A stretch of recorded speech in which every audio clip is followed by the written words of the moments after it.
Security was already waiting for me when I stepped out of the elevator. That was the first sign something was wrong. Not the kind of wrong you explain away. The kind that tightens your chest before your brain catches up. One of them avoided my eyes. The other nodded toward the conference room like this was already over and I just hadn't realized it yet. I still walked in thinking it was a normal meeting. That's the stupid part. Badge warm from my hand. Coffee burned my tongue on the way down the hall. The air smelled like printer toner and cleaning spray. Sharp enough to sting. Like someone had wiped the place down for an ending. The CEO didn't tell me to sit. Didn't look surprised to see me standing there. HR was already at the table. Legal, too. Papers stacked neatly.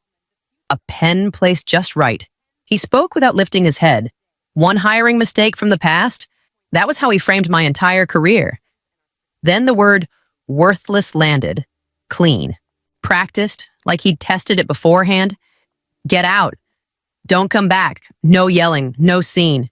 That almost made it worse. The papers slid toward me. NDA on top. Severance under it. 10 minutes. Someone from legal kept tapping the pen against the folder. Not fast. Just enough to feel like a clock. I laughed. I swear I didn't mean to. It came out small and wrong. Like my body reacting before my pride could stop it. The room shifted. Shoes scraped outside the door. Security had been there the whole time. I tried one last thing. Said the words compliance memo out loud. The one I'd sent the week before. The one nobody acknowledged. Silence answered. Thick. Intentional. My email access vanished before I even stood up. Phone buzzed once. Then froze. At the elevator. The badge flashed red. A soft beep. Polite. Final. The carpet cleaner smell hit me again. Too strong. Like they'd planned for me to disappear without residue. And here's the part I hate admitting. I almost signed. Pen in my hand. Thinking about health insurance. Thinking about being tired. Thinking about how easy it would be to stop fighting. My name is Marin Caldwell, 47 years old. The story you're about to hear is a fictional work created by the writing team at Revenge AITA. It draws inspiration from real workplace power dynamics. But all characters and events are imagined for storytelling purposes. I folded the papers instead, slid them back across the table. The pen kept tapping. Nobody reached for it. Nobody stopped me. By the time I hit the sidewalk, my phone was already lighting up with alerts that weren't meant for me. By the time I reached the sidewalk, my job was already past tense. My phone buzzed in my hand. I hadn't even unlocked the car yet. LinkedIn notification. Short, polite, position updated. No warning, no delay. Like someone had been waiting for the signal. Updated by who? I was still standing there. Keys pressed into my palm. Brain lagging behind my body.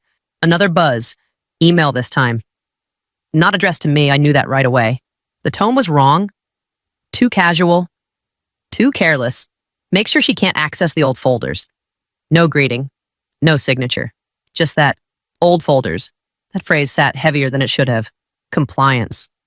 Audit trails. Internal notes. The boring stuff people ignore until they are desperate for it. The stuff I handled quietly for years so other people could pretend everything was fine. I got into the car and closed the door. The vinyl seat was cracked along the edge. It smelled like dust and old receipts and something faintly sour. I didn't start the engine. Just sat there. Phone balanced on my thigh. Watching notifications pile up. My company profile was gone. Calendar wiped clean. Access revoked everywhere at once. Fast. Coordinated. I texted 2 people I trusted. Not long messages. Nothing dramatic. Just a check-in. A lifeline. One never answered. The other sent a thumbs-up emoji. Nothing else. No words. No explanation. That one hurt worse than silence. Silence could still mean fear. An emoji meant distance. I scrolled back to the email, read it again, then again. This wasn't a firing. Firings are loud, messy, emotional. Someone argues. Someone explains. This felt surgical. A cleanup. My chest tightened in a way that had nothing to do with money. Losing the paycheck scared me. Sure. But this was different. This was about control. about making sure I couldn't reach back and touch anything after I was gone. I dropped the phone onto the passenger seat and stared at the windshield. People walked past. Normal day, normal traffic. Nobody knew I'd just been erased from a place I'd helped hold together. The engine finally turned over. The sound felt too loud in the quiet that followed me out of the building. I called my old mentor first. Muscle memory. The phone rang once, then went straight to voicemail. I started talking anyway. Too fast, trying to sound normal. Halfway through, I heard myself apologizing for something I didn't do. I hung up and stared at the screen like it might argue back. Next was the woman I trained for 3 years. I'd walked her through her first audit, covered for her mistakes. She answered on the third ring. Her voice dropped before the sentence finished. We were told not to talk to you. Not him. Not management. Us. The line stayed open for a second longer than it should have. I could hear her breathing. Then the call ended without goodbye. Another number lit up. A recruiter I'd worked with forever. The kind who usually joked before getting to the point. This time there was a pause. Long enough to feel deliberate. Off the record, came through the speaker. Low and careful. Your name is flagged. The word hit like a slap. Flagged. Like spam. Like malware. Something you quarantine so it doesn't spread. He didn't offer help. Didn't need to. The silence after that did enough. I ended up on the kitchen floor without remembering how I got there. Cold tile through my clothes. The refrigerator hummed too loud, like it was trying to fill the space. My phone sat in my hand while I refreshed my inbox again and again. Nothing changed. No replies. No follow-ups. No one circling back. I typed messages and deleted them. Short ones. Longer ones. Ones that sounded strong. Ones that sounded desperate. All of them stayed unsent. What landed hardest wasn't the blocked calls or the careful wording. It was the pattern, the way everyone moved at once, the way distance appeared where familiarity used to be. I set the phone face down and leaned my head back against the cabinet. The floor felt steady. That helped, even if nothing else did. When I finally stood up, the silence followed me into the next room. Interview started. Kind of. They all followed the same rhythm. Smiles first. Nods. Compliments that landed soft and floated away. You're impressive. A pause. Very experienced. The word hung there. Experienced. Heavy. Loaded. One hiring manager leaned back in his chair and squinted at my resume like it might confess something. Honestly, he said, dragging it out. You're a little outdated. I smiled. I hated myself for that reflex. Years of being agreeable kicking in at the worst time. He relaxed when I did. That told me everything about how the room worked. Another interview, different company, same pause, same careful tone. We're moving fast. Someone said, eyes already drifting to the next calendar slot. Translation landed clean. Not you. The health insurance clock ticked louder than anything else. I didn't need a reminder.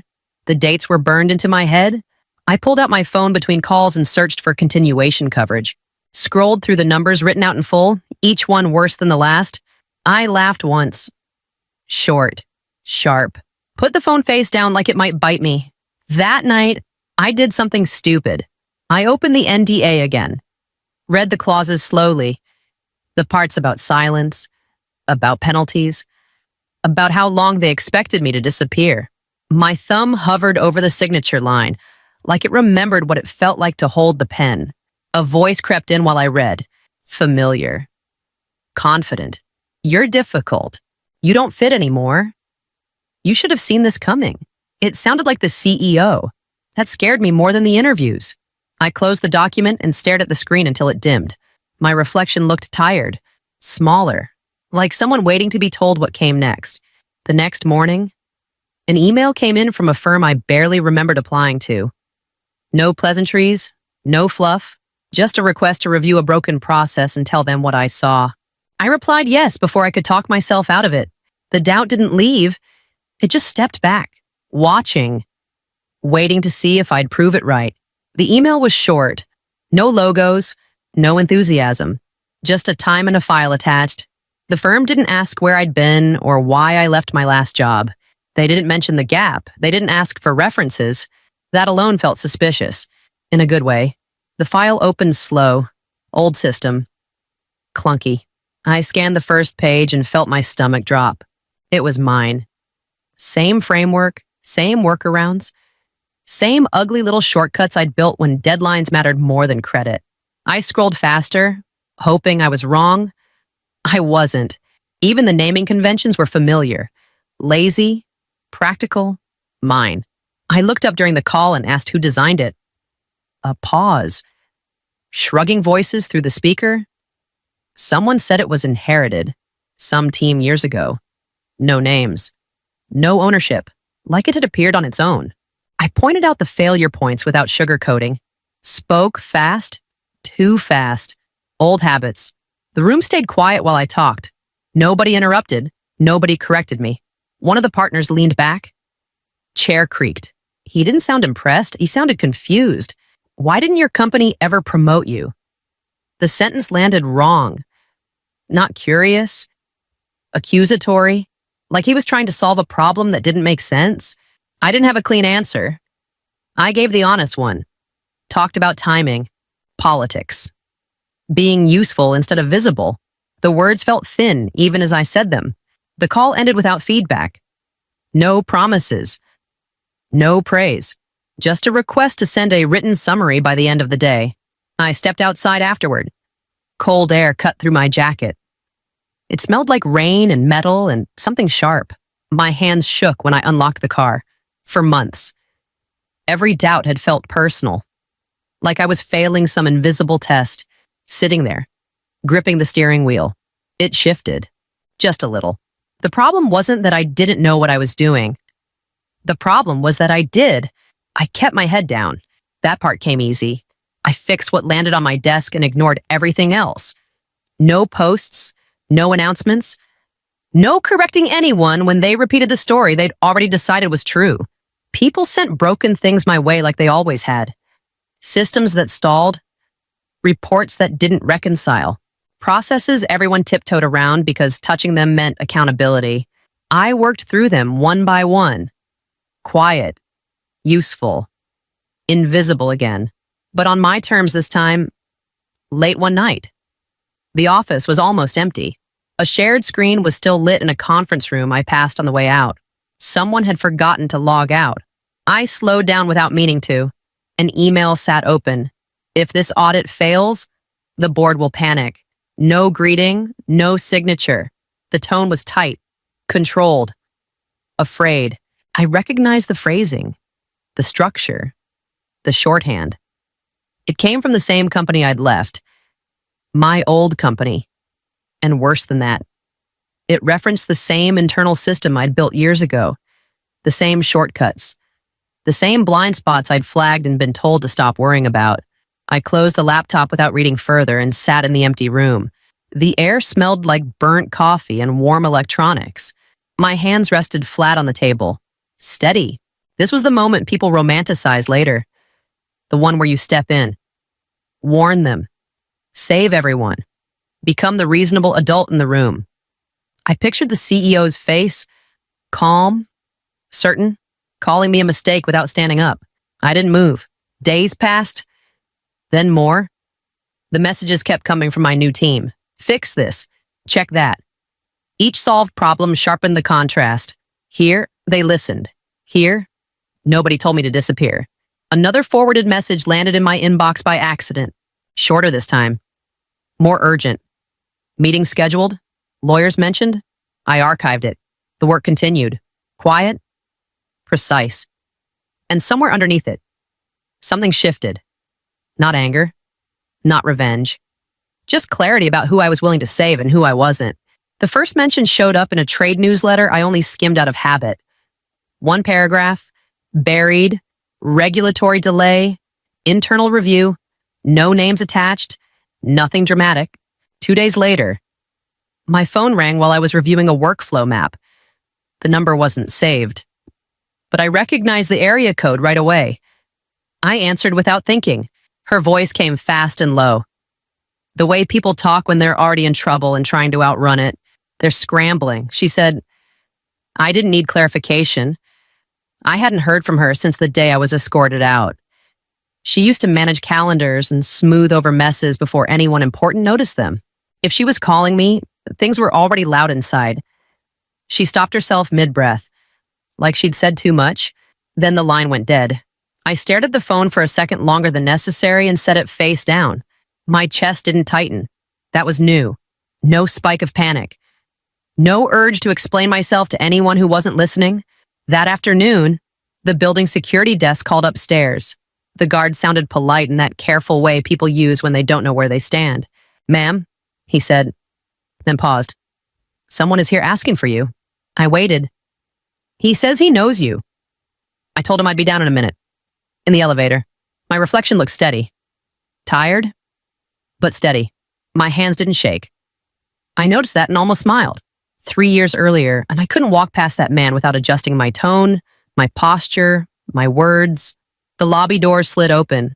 He was standing near the desk, jacket still on, phone in his hand like he might need it for cover, smaller than I remembered, not weaker, just unsure. The kind of uncertainty you only wear when you're used to being obeyed and suddenly aren't. He looked up when he saw me. Relief flashed first, then calculation. I didn't slow down. Didn't rush either. Stopped a few feet away and waited. He opened his mouth, closed it, tried again. Marin. He said my name like it was a favor, like time had passed and changed the math. I nodded once. Not an invitation. Not a greeting. The power in the room shifted without either of us touching it. He looked smaller up close. Not physically, just compressed, like the air had been let out slowly and no one noticed until now. The voice came softer than I remembered.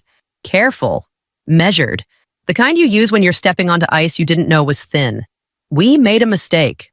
The words hung there. I didn't rush to fill the space. I watched his hands instead. One wrapped around his phone. The other kept smoothing the edge of his jacket like it needed reassurance. Silence does things to people who are used to control. His shoulders shifted. He leaned in, then caught himself and leaned back. Tried again.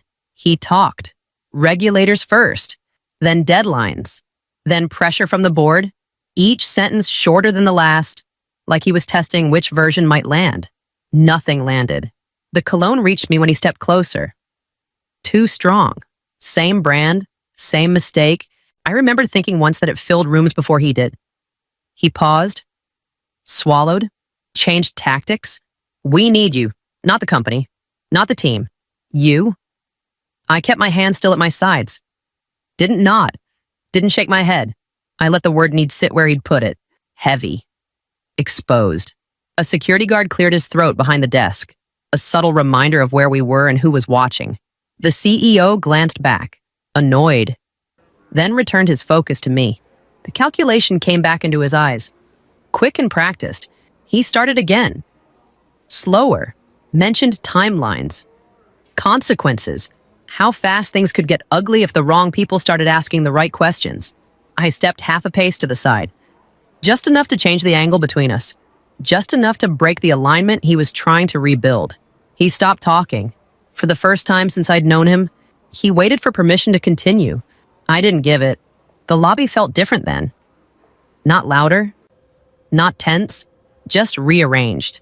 Like the center of gravity had moved and everyone felt it, even if they couldn't explain why. I turned toward the elevators and pressed the button. The light came on immediately. Behind me, his phone buzzed. He didn't look at it. Neither did I. I told him I would help. Relief hit his face instantly. Too fast. Like he'd already written the ending in his head and just needed me to read my line. I didn't rush to finish the sentence. Let that relief settle. Let it get comfortable. "Not you," I added. "The team. The systems." The air shifted. He straightened like he'd misheard me on purpose. His mouth opened. Closed. Tried again with a softer angle. A story about loyalty. About shared history. About how much pressure he was under. I didn't interrupt. I didn't need to. The version of me who used to fill gaps wasn't standing there anymore. The board call happened that night. Not in a room I was invited to. Not on a line he controlled. Decisions rolled downhill fast once they started. Compliance risk, operational exposure, names quietly removed from agendas. He wasn't on the call. When the outcome reached him, He came looking for me again, this time without the jacket, without the cologne. His voice cracked on my name like it might still unlock something. "You're doing this to me," he said. I shook my head once. Small, final. This was already happening. I said, "I just didn't stop it." That was the moment he understood. Not the loss of authority, not the demotion, the exclusion. Being treated like a variable instead of a decision maker. He stared at me like I'd crossed a line he thought only he was allowed to see. I stepped past him, close enough to feel the heat of his anger. He didn't move, didn't call after me, didn't reach. The hallway felt longer than usual, but lighter. Like something heavy had been set down and no one asked me to pick it back up. Behind me, voices rose. Lawyers, assistants. Someone already rewriting the narrative. I kept walking. The elevator doors closed without resistance. The headlines were boring. Regulatory reshuffle. Executive departure. Interim leadership announced. No drama. No names in bold. That felt right. Loud endings belong to people who still need applause. People kept asking how it felt to win. Colleagues. A cousin I hadn't talked to in years. Even someone from my old team. Testing the water with a casual message. I never found a clean answer. Winning wasn't the word. Surviving didn't fit either. Mostly, it felt quiet. Like finally putting something heavy down and realizing how long I'd been carrying it. I still think about the NDA sometimes. About how close I came to signing. About the smile that slipped out in that conference room before I knew what was happening. That version of me doesn't embarrass me anymore. She did what she knew how to do at the time. She tried to keep the peace. She tried to stay employed. She tried to believe the rules applied evenly. Some days I think I waited too long. Let things rot while I stood back and watched. Other days, I know I waited exactly long enough. Long enough to stop needing their approval. Long enough to see clearly who deserved saving and who didn't. I wasn't worthless. That word doesn't stick anymore. It slides off like it never belonged to me in the first place. I wasn't a mistake either. I was useful until I became inconvenient. There's a difference. I understand that now. I didn't replace him. I didn't take his chair. I didn't need to. My work kept going. The system stabilized. The people who actually carried the weight kept their jobs. That was enough. I'm still deciding who I am without that old title attached to my name. Some days that scares me. Other days it feels like breathing for the first time in years. Here's the life lesson I earned the hard way. Power doesn't come from being indispensable. It comes from knowing when to step back and let the truth do its job. And dignity isn't something anyone can give you or take away. It's something you keep by choosing yourself, even when it costs you everything else. Apologize to my son, or you're off the project. The CEO said, calm as if he were reading a meeting agenda, not ending my career in front of a room that had already decided I was guilty. The conference room was full when I walked in. HR on one side, legal on the other. His son leaned back in his chair like this was entertainment. The air was thick with his cologne, too sweet, too confident. And it made my stomach turn before anyone spoke. The CEO didn't raise his voice. He didn't need to. He had the room. He always did. You embarrassed him? He said, nodding once toward his son. Not a question, a verdict. I opened my mouth to explain one sentence. Maybe two, but he lifted a hand and cut me off without looking at me. That small gesture landed harder than shouting. Everyone watched me like I'd already lost. I felt heat in my face and that familiar urge to smooth things over. I've done that my whole life. Fix it. Absorb it. Move on. My name is Maribel Knox. I am 38 years old. The thought came to me right then. Sharp and useless. Like it should mean something in a room where it meant nothing at all. Apologize. He said again. Still calm? Still public. Or you're off the project. His son smiled. Just a twitch. Like he knew the ending. No, I said, it came out before I could dress it up or soften it.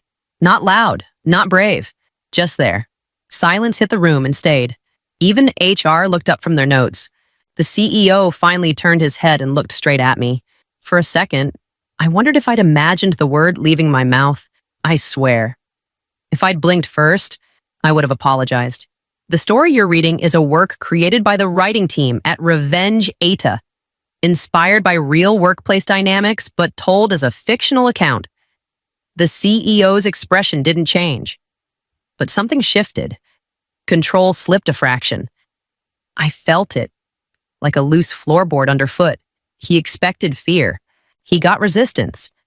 And that resistance hung there, ugly and undeniable.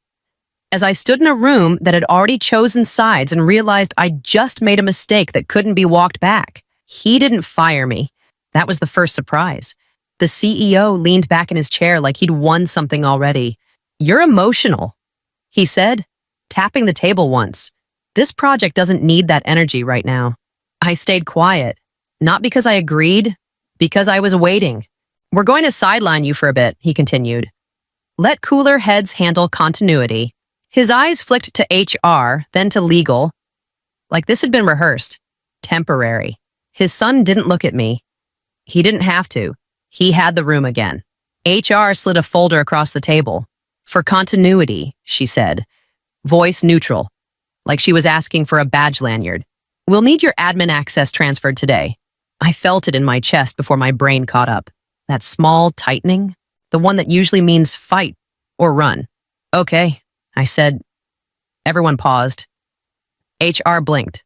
The CEO's mouth curved just slightly, like he'd expected resistance and would please not to get it. Immediately, legal asked, "Yes," I said. "I'll do it now."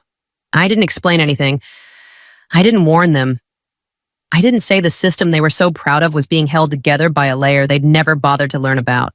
I didn't say the optimization his son bragged about was a mess that only stayed upright because I was quietly compensating for it every day.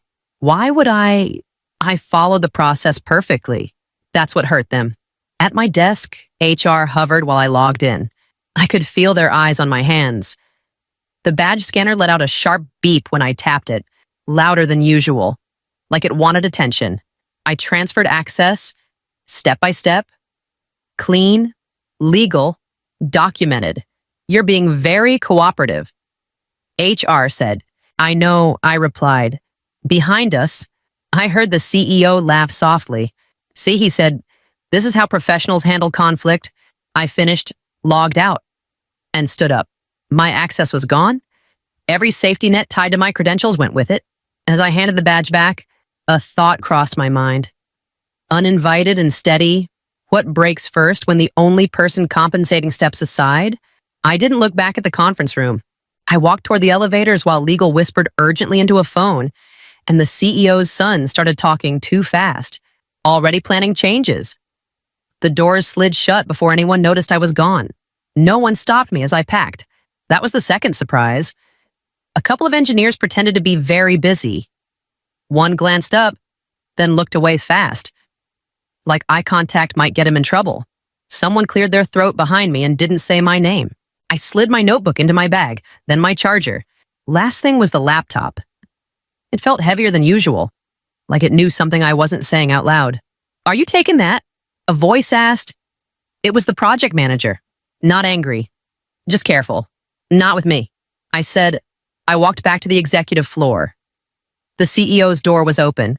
He was standing, phone pressed to his ear, nodding like the call was already going his way. I set the laptop on his desk, right in the center.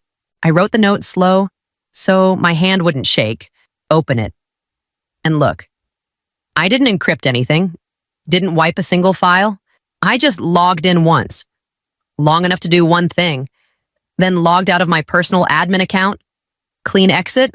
The laptop fan whined when I closed the lid. A thin, tired sound, like it was relieved to stop pretending. Leaving something behind, the CEO asked, finally covering the phone. "Yes," I said. "Everything you said you didn't need." He stared at me, searching for a crack. "You're making a mistake," he said. "You don't walk away from work like this." I shrugged. I followed the process. His son appeared in the doorway, smile already forming. "She'll be back," he said. "They always come back." I looked at him, really looked, and felt something settle in my chest. If silence looks like surrender, why does it make people so nervous when you stop explaining yourself? "Good luck," I said. and meant it in the most literal way. The elevator ride down was quiet. When the doors opened, my badge still worked. One last beep. Then I stepped outside and my phone buzzed once. Sharp and sudden, somewhere above me. A system lost the only permission that had been keeping it steady, and nobody inside knew it yet. He called it an optimization. Like the word alone made it harmless. "We're shaving milliseconds," he said, tapping the screen with his knuckle. "Clients want speed. This gives it to them." I leaned closer and felt my jaw tighten. "You cut the integrity check." He didn't look up. "Temporarily. That check exists for a reason." I said, "You're opening the door to duplicate transactions." He laughed, short and sharp. "You worry too much." "It's not worry," I said. "It's compliance."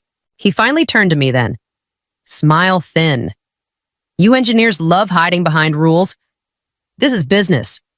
I pointed at the code. "If 2 requests hit at the same time, the system won't know which one to trust. We'll monitor it."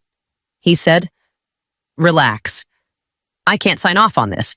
I said, "You don't need to." He replied, "I already did." That was the moment.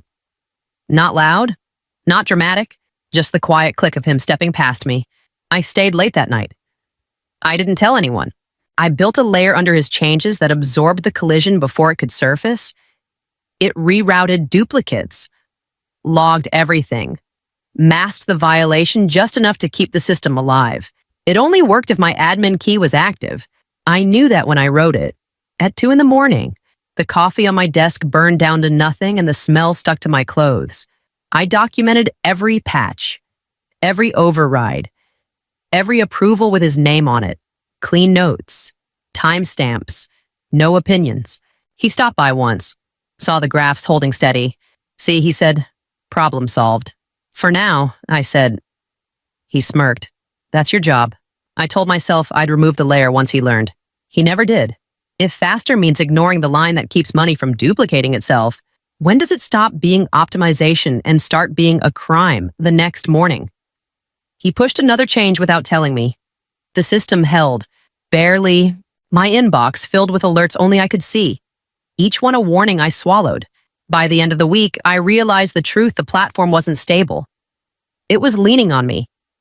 And the moment I stepped away, it would fall exactly the way he designed it to. I wasn't in the room, but I knew the order of things because the system always tells the truth. The laptop came online. 1 second of quiet. Then the dashboard lit up red. "Why is this offline?" and the CEO asked. Legal didn't answer right away. Fingers hit the keys. The mechanical clicks carried through the open door, sharp and fast, like panic trying to sound professional. "Integrity layer is disabled." Someone said, "Was that intentional?" "No," the CEO said, too quickly. She wouldn't. "Here," legal cut in. Scroll back. The clicks slowed. Stopped. "What's that?" the CEO asked. "A comment block." Legal said, "It's not hidden." Read it. He said, there was a pause. I imagined the screen, the cursor, my name sitting there like it had been waiting. Legal cleared her throat. "It says this system will collapse due to the optimization approved by project director." She hesitated, then said his name. "I have patched it 14 times. There will not be a 15th. Silence pressed in. "Is that real?" the CEO asked. "It's time-stamped," Legal said. "Signed." He turned. Slow. Like moving too fast might break something else. "Did you know about this?" His son swallowed. "She said she'd handle it." "She said it would fail?" the CEO asked. "She said she was watching it." His son replied. "She always watched it." The keyboard started again. Faster now. Someone pulled logs. Someone else said audit trail like it was a curse. I followed the updates from my phone, one alert after another stacking up. I'd written that comment after the 14th patch. Hand steady, heart not. I remember thinking it felt final, like a receipt you keep in case someone pretends they already paid, if the warning was sitting there the whole time. Clear and signed. What exactly were they hoping would protect them? "Call her," the CEO said. "Should we?" Legal asked. "Yes," he snapped. "Now." The dashboard kept flashing. Integrity checks failed in sequence. Clean and documented. Somewhere between the second alert and the third, the CEO's voice dropped, lost its edge, and for the first time all day, he wasn't giving orders. He was asking questions, and no one in the room had an answer. The call came fast, sharp, like it expected obedience. "We need you back on the bridge," the CEO said. No greeting, no name. "This is urgent. I'm not on the project." I said. A pause, breathing. Then, "Use her laptop," he told someone else. Not me. I stayed on the line. I wanted to hear it. Keys clattered. Someone cursed under their breath. Another voice said, "I'm in." Then quieter. "No, I'm not." "What do you mean you're not?" the CEO snapped.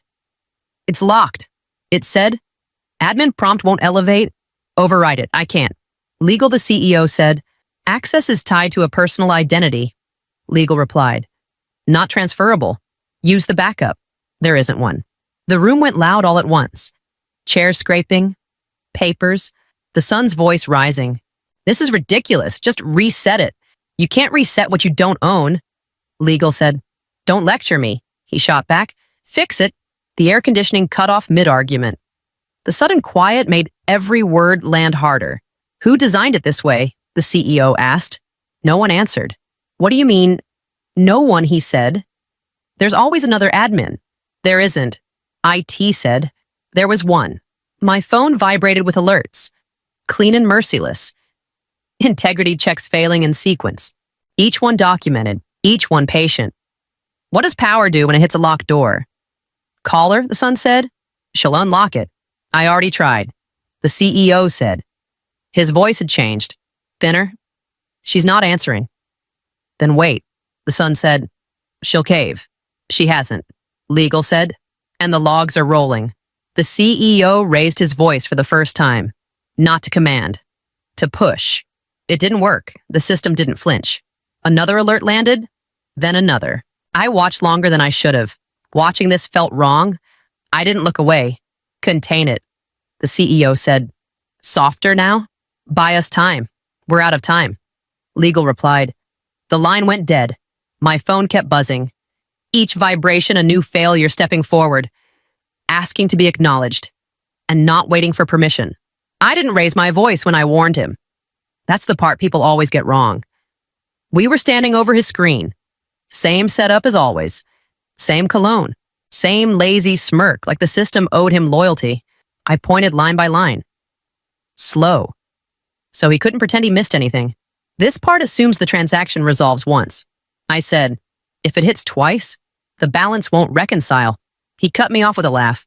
"You're catastrophizing." "It's not a theory," I said. "It's math." He leaned back in his chair. "This is why you're not leadership," he said. "You get stuck on edge cases." I stared at him for a second too long. "Those edge cases move real money." He waved a hand. "I'll sign off. If something breaks, we'll handle it." That was the moment I should have walked. I didn't. I opened my laptop and started building a patch instead. Later, Legal found the emails. I know because one of them forwarded me the thread by accident. My warning, time-stamped, his response below it. Short, confident, approved, signature intact. He acknowledged the risk, Legal said on the call. Not accusing, just stating facts. And still proceeded. Another voice added, "Yes," Legal replied. And she documented every mitigation. There was a pause. The kind that means someone just realized which side of the table they're on. I stayed because rent doesn't care about ethics. That's the truth nobody likes. I stayed because I could fix it. Because I thought I was preventing damage. Because I believed competence would eventually matter more than entitlement. At what point does helping someone cross into making their mistakes survivable? The call shifted tone after that. Less blame. More careful words. Someone asked about my contract. Someone else mentioned liability. I didn't say much. I didn't have to. When the line disconnected, another alert hit my phone. Not loud, not dramatic. Just another confirmation that the system was doing exactly what it had been warned it would do, and that the consequences were finally moving out of my inbox and into theirs. The servers stayed up. That confused them. They're still processing, someone said on the call, like that meant safety. Latency is within tolerance. That doesn't matter anymore. Legal replied. Her voice was tight, controlled. Insurance just pulled coverage. What do you mean pulled? The CEO snapped. I mean voided, she said. Effective immediately. Another voice cut in. Compliance flagged potential fraud exposure. Duplicate transaction risk. That's hypothetical. The son said, too fast. Nothing actually happened. The risk is documented. Legal said, and acknowledged. My phone wouldn't stop vibrating on the table. One alert after another. Not outages, not crashes, emails, notices, cold things that don't blink. Clients freezing funds. Someone said, all pending transfers. That's not their call, the CEO said. It is now, legal replied. They cited material uncertainty. A pause. Then another voice joined. Lower, older. The board is convening. When the CEO asked, now, they can't. He stopped himself. Swallowed. I need access. You don't have it, legal said. They locked you out. Silence spread across the line. Not dramatic. Final. My phone buzzed again. Board calendar invite. Emergency session. The CEO wasn't on it. If the system was still running, still obedient, still doing its job, how did everything around it start collapsing anyway? I built this company. The CEO said, it sounded like a plea. And you signed those approvals? Legal said, I trusted him. The CEO said, quieter now. That trust is on record. She replied, I didn't feel happy. Just hollow. Like something had been removed instead of destroyed. The call fractured after that. Smaller conversations spinning off. Damage control. Blame shifting hands too fast to stick. I sat there and watched the notifications stack up. Each one stripping another layer of authority away from a man who still thought power lived inside the servers. My phone buzzed again. A new number this time. I didn't recognize it. I let it ring once. Twice. Then I picked up. Is this a bad time? The voice asked. I looked at the number again. Private? Seattle area code. It's fine. I said, we were told not to contact you. He said, but we disagreed. I waited. Silence does work when you let it. You were the reason we stayed. He said, not the platform, not the leadership. I felt my coffee go cold in my hand. I hadn't noticed it was still there. You trusted them? I said, we trusted you. He corrected. Your reports, your responses, the way things didn't break when they should have. Another voice joined the line. Softer. We need to move fast. Move where I asked. Away, she said. Completely. There it was. Clean. No pretending. They didn't ask if I could help fix the old system. They asked if I would lead the migration out of it. Full separation. New infrastructure. New controls. My name on the authority line. If we do this, I said, your current provider won't survive. We know, the first voice said. That's not your responsibility. I stared at the screen, watching condensation slide down the cup. I'd imagined this call 100 different ways. None of them felt like this. If the only reason a company still exists is because one person keeps choosing to stay quiet, what happens when that person stops choosing it? What are your terms? He asked. I told them. Fewer meetings, full access, no back channel approvals. Everything documented. Agreed, he said without hesitation. They sent the draft while we were still talking. Clean language, no traps. I read it once.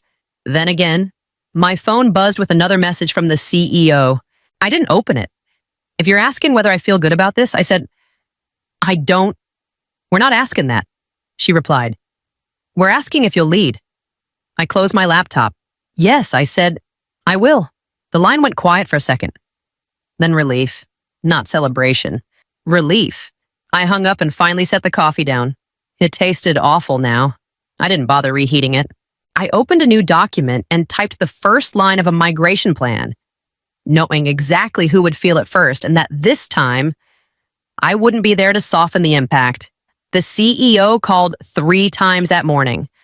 I let the phone ring every time. Not to punish him. I just didn't have anything left to say that would matter. A message came through instead. Short, stripped of authority. We need to talk. I didn't reply. By the end of the week, his name was gone from internal threads. Meetings canceled without explanation. Legal sent one final notice confirming my contractor status and releasing me from any remaining obligations. Clean, precise, over. His son vanished faster. LinkedIn profile locked. Email bounced. No farewell message. No statement. Just absence. The company folded quietly. No headlines. No dramatic implosion. Clients left in orderly waves. Staff reassigned or laid off. The building kept its lights on for a while, like it was pretending nothing had changed. I started fresh the next Monday. New contract. New scope. New authority line that ended with my name instead of someone else's ego. I opened a new laptop, and the keyboard sounded different. Sharper, like it expected me to mean what I typed. There was no victory speech. No moment where I felt tall. I took the bus home that night because my car was still in the shop. It rained. The bag with my old notebooks tore at the corner, and I had to hold it closed with one hand the whole ride. I won, but it didn't feel cinematic. It felt quiet. Settled. Here's the lesson I'm taking with me if you keep fixing problems that belong to someone else. They stop being mistakes and start being expectations. The only way to end that cycle is to step out of it completely, even when it costs you comfort. Thanks for staying with this story. If any part of it hit close to home, I'd like to hear your thoughts in the comments.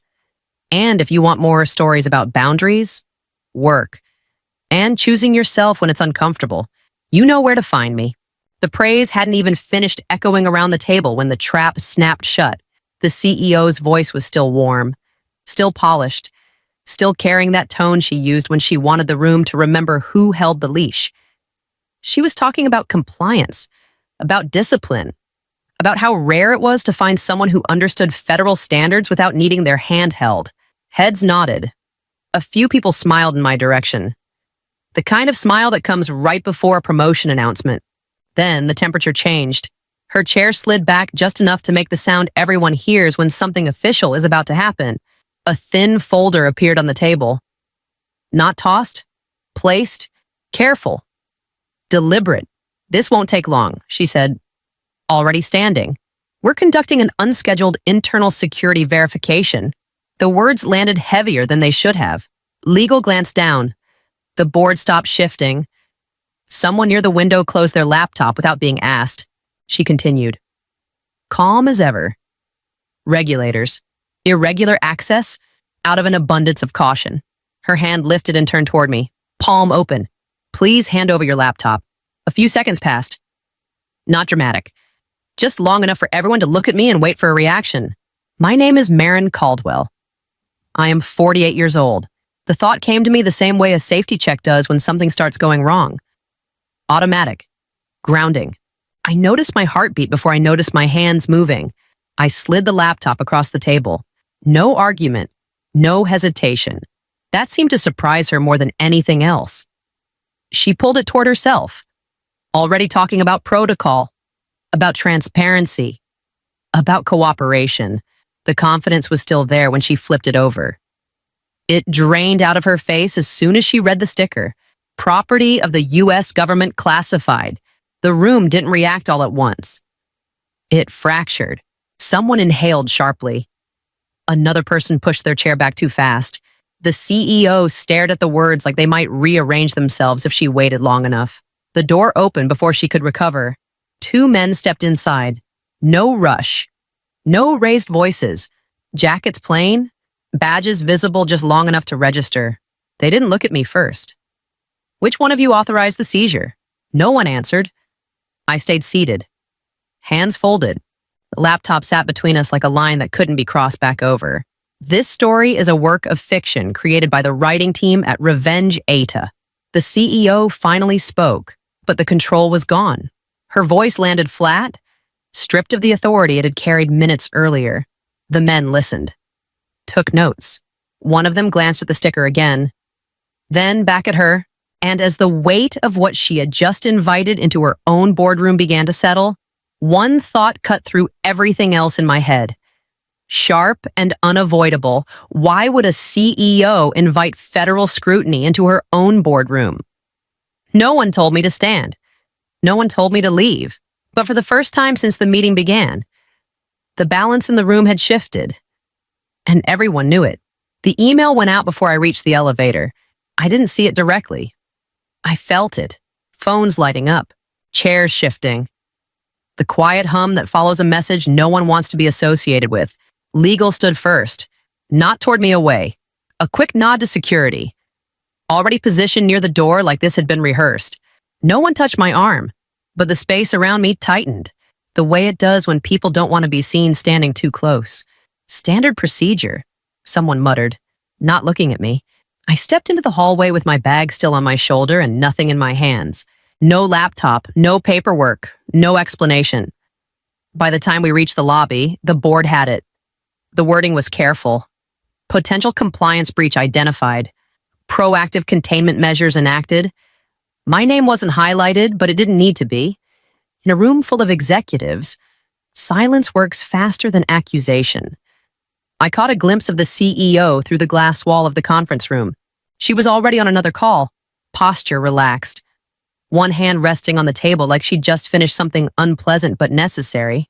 Security slowed near the exit, not to stop me, to make sure everyone saw me leaving. A familiar face from finance glanced up, then back down at his phone.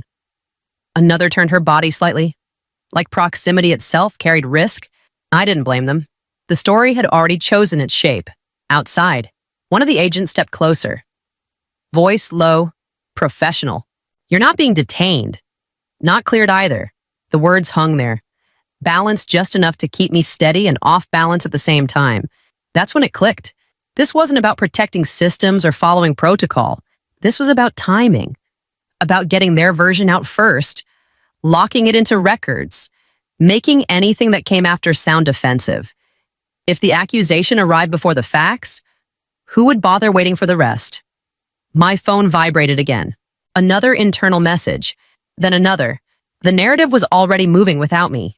The agent nodded toward the building. We'll be in touch. I believed him. And I believed the CEO understood something else just as clearly. Whoever controls the opening line controls everything that follows. I walked away with my back straight and my hands empty, knowing the real pressure hadn't even started yet. They didn't start with questions. They started with folders. One of them slid a thin stack across the table. Not toward me, but just close enough that I could see the header, internal summary, timeline already drafted. My name appeared twice, both times attached to words like access and exposure. This is where we are, the man across from me said, tapping the page with his knuckle. We're trying to determine scope. The woman beside him watched my hands instead of my face. People do that when they're deciding whether you're a problem or a process. You're treating me like the variable. I said, keeping my voice even. No denial. No reassurance. We're treating you like a point of failure. That landed harder than an accusation. Failures don't get defended. They get isolated. Another page appeared. Access logs, timestamps, cleanly formatted, too clean. The kind of document that looks finished before the work is done. This narrative came in early, the woman added. Flipping to the next sheet. From your company. Early. That word mattered. It meant the story had been framed before anyone asked who benefited. They were very cooperative, the man said. Helpful. I leaned back, letting the chair creak just enough to fill the silence. Helpful doesn't mean accurate. He didn't disagree. He didn't agree either. We're not here to litigate internal politics. There it was. Not truth. Closure. If justice was just a spreadsheet, who decided which row got deleted? The woman finally met my eyes. Cases like this don't stay open long. Someone always wants them closed. My throat tightened. But my mind stayed clear. Someone. Not something. Not evidence. A person. I looked down at the logs again. At the neat alignment of blame. At how easily a human being fit into a column. You already know who they're pointing at. I said. Neither of them corrected me. The man gathered the folders, stacked them consideration flat. We'll need you available. For what? I asked, already knowing the answer. In case we need to clarify responsibility, they stood. The chair legs scraped back in unison. Practiced? The door opened before I reached it. As I stepped into the hallway, the weight settled fully this time. Not fear, calculation. I wasn't being asked to help them understand what happened. I was being positioned in case they needed the case to end. They brought me back in when finance and technology were both present, like a show of balance. 2 chairs angled toward me, 1 folder each. No laptops on the table this time. The man from finance didn't bother easing in. He slid a page across. These access logs line up with your credentials. The technology lead leaned forward. Fingers laced. Same pattern across 3 systems. Temporary workarounds were approved to meet deadlines. Approved. The word sat there, waiting to be claimed. Across the table, the CEO's voice came through the speaker, clipped and careful. Marin suggested the workaround. I asked for confirmation to keep operations moving. I felt the shift immediately. Not an accusation, a delegation. Responsibility moved without changing hands. I looked at the logs again. The entries were real. Dates correct. Timestamps clean. Too clean. The gaps were evenly spaced, like someone had decided where the story should pause.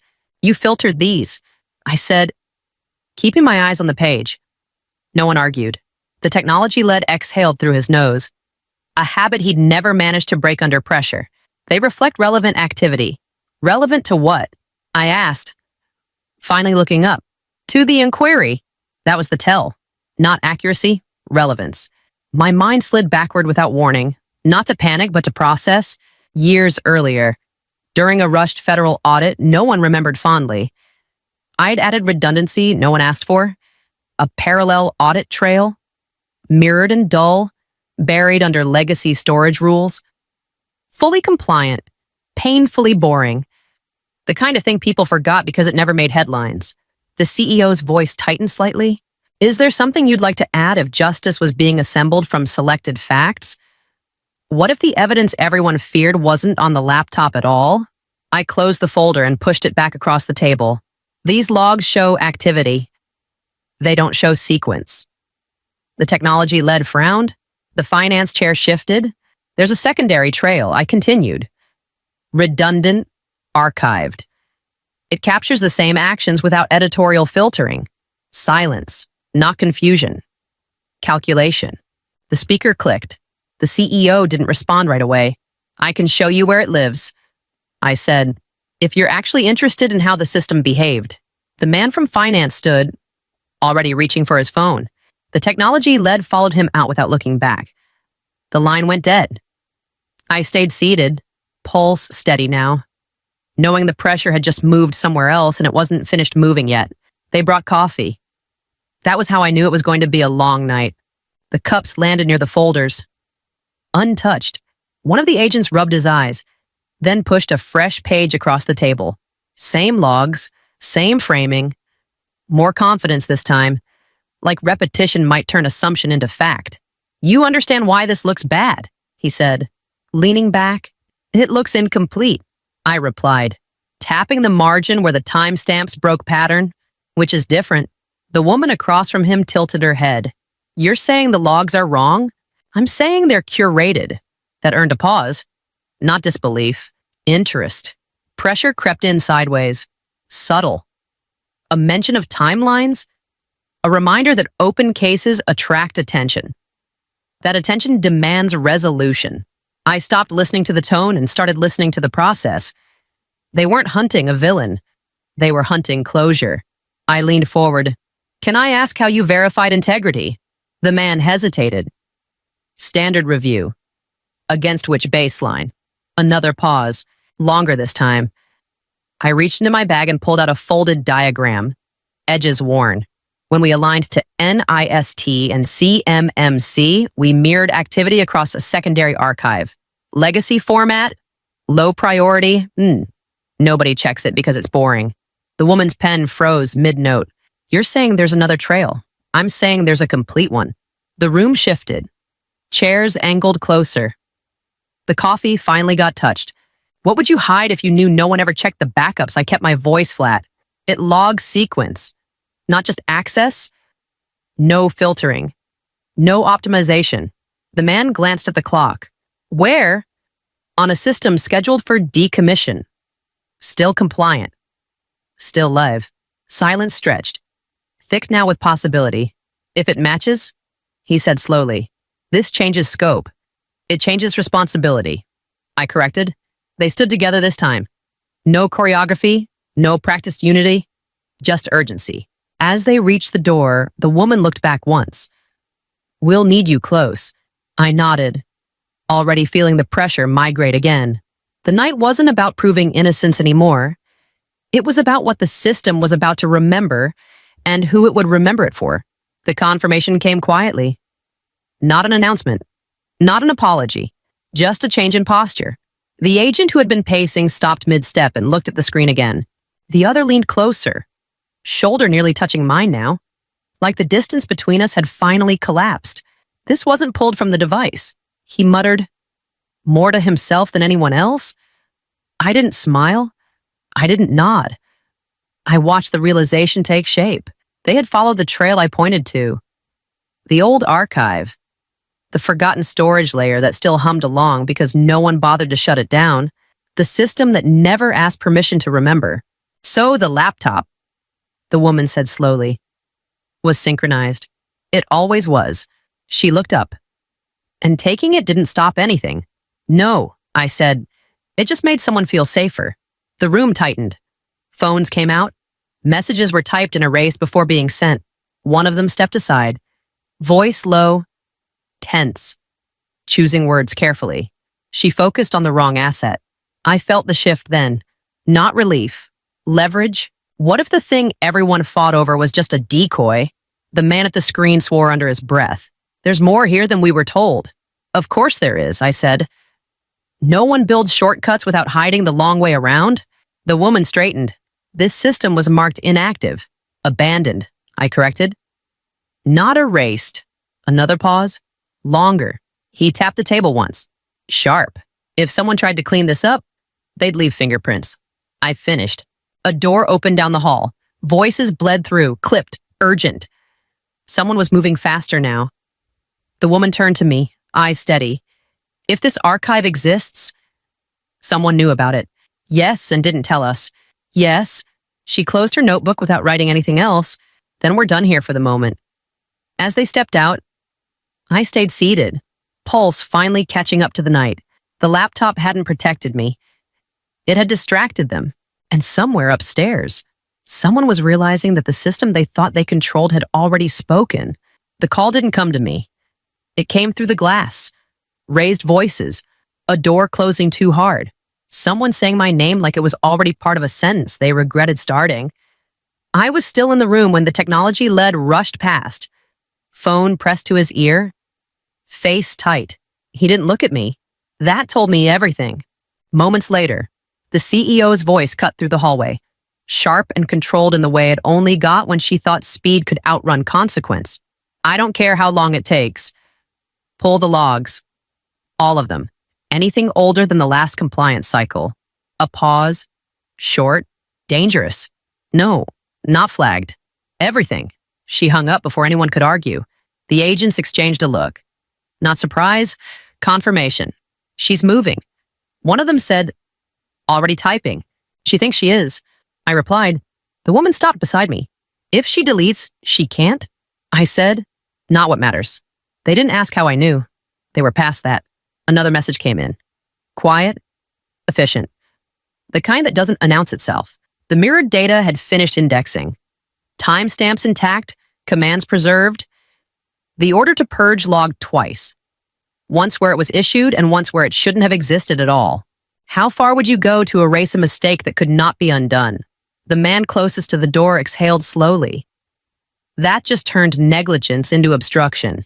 Phones were out now. Directions given. Floors secured. The CEO stepped into view at the end of the hall, moving fast. Expression set. She saw us and stopped short. Recalculating in real time. No one spoke. She straightened, chin lifting. Authority by muscle memory. One of the agents stepped forward, badge already visible. We need you to come with us. Her mouth opened, then closed again. The hallway felt smaller, tighter, like the building itself had decided to listen. I didn't move. I didn't need to. Power doesn't disappear all at once. It slips. And once it does, there's nothing left to hold it up. The building went quiet in a way I'd never heard before. Not empty, not calm, just paused, like everyone was waiting for permission to breathe again and no one knew who could give it. Doors stayed open. Phones stopped ringing. A board member stood near the elevators, hands folded, eyes fixed on nothing in particular. When the agents moved past him, he stepped aside without being asked. "This floor is restricted," one of them announced. Voice steady, loud enough to travel. No one argued. Key cards were collected.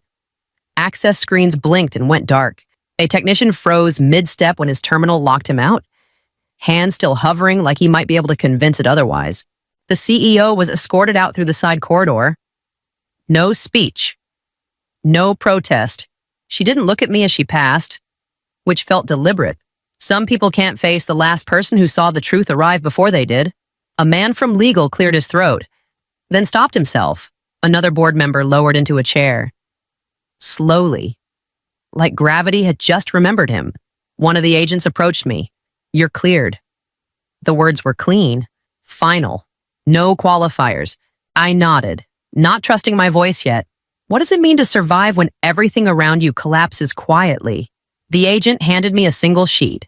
Confirmation, process complete. I didn't read it. I folded it once and slid it into my bag. No one clapped. No one thanked me. That was fine. The absence felt appropriate. As I headed toward the stairs, the silence followed, heavier now, pressing in. Behind me, system stayed dark.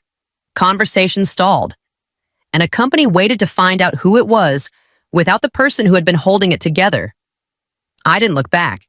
There was still one conversation left to have, and it wasn't going to be easy. She waited until the hallway emptied. I was halfway to the exit when I heard my name, quieter than before, stripped of the authority she used to wear like armor. I stopped, not because she asked, but because I wanted to hear how far she was willing to go. "This doesn't have to keep moving," she said. Her hands were steady now, too steady. "We can close this." She stepped closer, careful to keep her voice low. "No witnesses, no record. There's a settlement ready. Generous, immediate. A pause, then the real hook. And a silence agreement." I looked at her face and saw calculation where confidence used to live. "You're offering money for time." I said, "You don't have much of either." Her jaw tightened. "You've already won. Why push it?" The question sat between us, heavy. What price would buy your silence if you'd already won? She reached into her folder and held it out, not touching me with it, just close enough to make the offer real. You walk away clean, comfortable. No more calls, no more hearings. I didn't take it.